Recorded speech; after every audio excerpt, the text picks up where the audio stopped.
Welcome to Rising Above Shadows of Abuse. Rasa. Your host, Grace Ovba.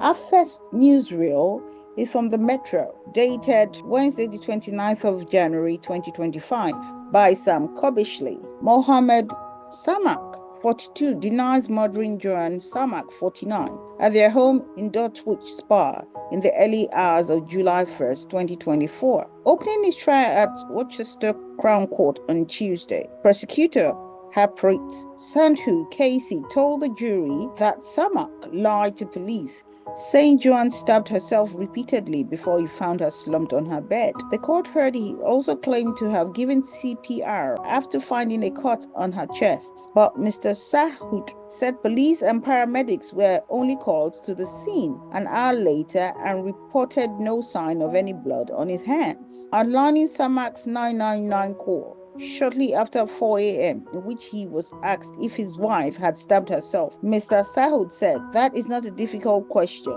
In response to that, he said this, "I think so. If it really were that Joanne had stabbed herself, it should have been a very clear yes, she did." He told the jury that Samak killed his wife after becoming interested in another woman and experiencing financial difficulties. The prosecutor said Samak, who was a hockey coach who had previously worked with the under-18 Welsh national team, had kept an eye on his status as an alleged beneficiary of Joanne's life insurance policy and pension. Mr. Saud, who added that a post-mortem examination found she had suffered 6 stab wounds, also accused the defendant of later changing his account to fit the evidence. During a police interview, Samak was told neighbors had claimed to have heard screaming at about 3 a.m. He told officers he was awoken by a noise coming from the bathroom at about the same time. He looked out from his window, saw Joanne holding a knife, screaming and trying to stab herself, the court was told. When he tried to help her, he said she went into the bedroom and continued to stab herself before landing on the bed. He claimed to have waited an hour before calling the emergency services because he was crying and struggling to breathe. The court heard that Samak, who moved to the UK after marrying Joanne in 2014, claimed his wife was struggling with her mental health and alcohol at the time of her death. But friends and family, including her brother Mark Vale, who gave evidence on Tuesday, denied this and said she was happy and loved her work as an interior designer. She was also said to be excited about her new business venture and was planning a party and a trip to Paris for her upcoming 50th birthday. Prosecutors said, on the one hand, there is a woman who had everything to live for, a woman who had made lots of future plans that decided to take her own life. Alternatively, her husband, who was interested in another woman, well,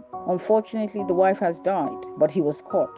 And I'm happy he was caught. The trial is still ongoing. I'll be updating you, listeners and viewers. What do you think? Leave your comments via email address risingaboveshadowsofabuse@gmail.com or via social media handles. Thank you.